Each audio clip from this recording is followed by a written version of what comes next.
मैले कति भयो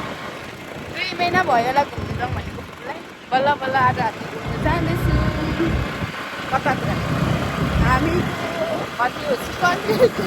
चाहिँ घरबाट निकालेर खाने तर हामी गएको पनि थाहा छैन ल हामी लेलेतिर लागेको लाग्दा चाहिँ तर कहाँ पुग्छौँ थाहा छैन ड्राइभर हुनुहुन्छ उहाँ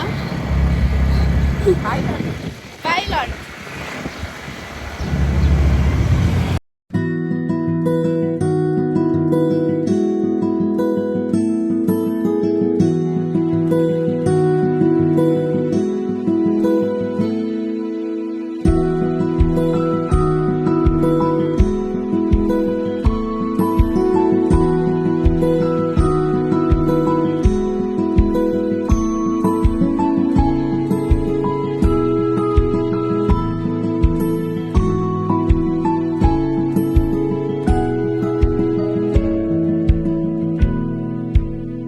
बाटो लगाइदिउँ दुईवटा बाटो छ क्या यो चाहिँ चापागाउँ बजार सुरु भयो है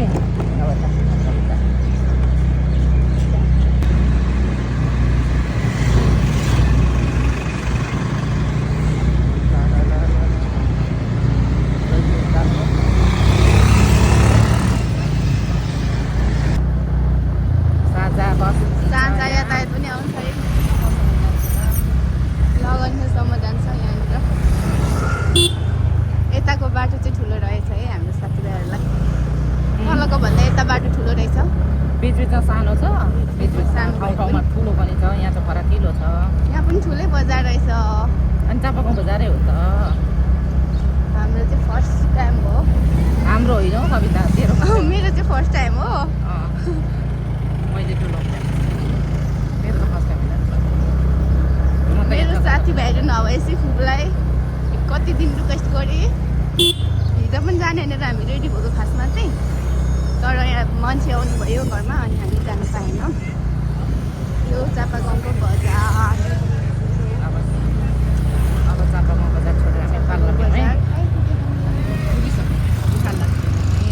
काटेर उकालो लाग्यो उकालो लाग्यो मौसम चाहिँ वाउ नै छ है आजको युरोपमा यस्तो घाम लाग्दैन नानी यो नेपाल हो त्यही भएर यस्तो राम्रो घाम लाग्छ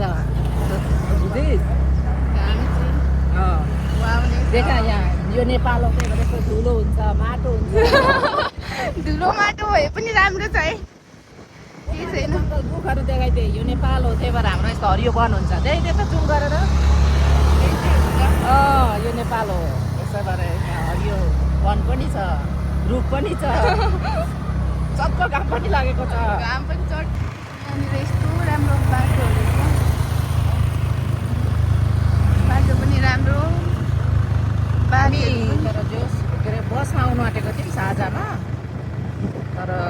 साझामा भन्दा यहाँ स्कुटरमा आउँदा भ्यू देख्छ भनेर चाहिँ स्कुटरमा ल्याएको कवितालाई मलाई पछाडि यसरी पुग्छ अगाडि देखेको त यिनीहरू अनि डेन्जर छ यहाँ चाहिँ कुदाउनु ट्रकहरू ठुल्ठुलो यो के मालवाहक गाडीहरू पुग्छ क्या यो बाटो यताबाट जाने अनि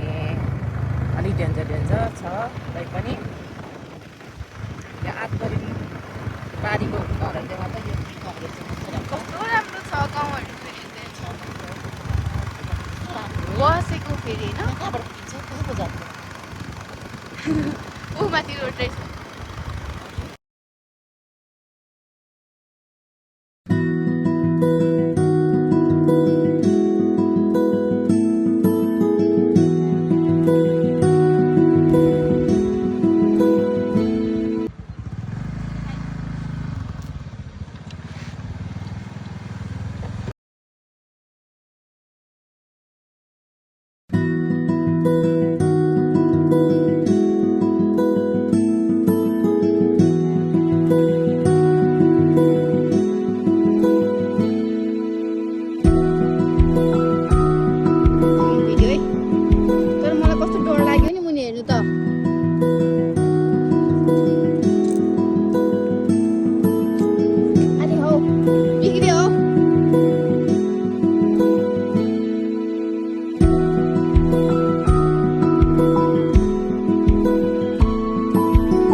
हामी कहीँ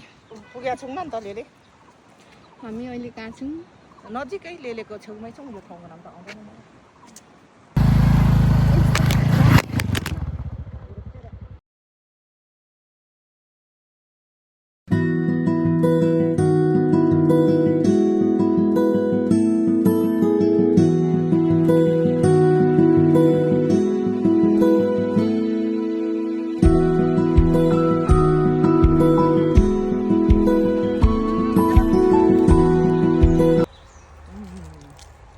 बहुत मान्छेले खान पाइयो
के गर्यो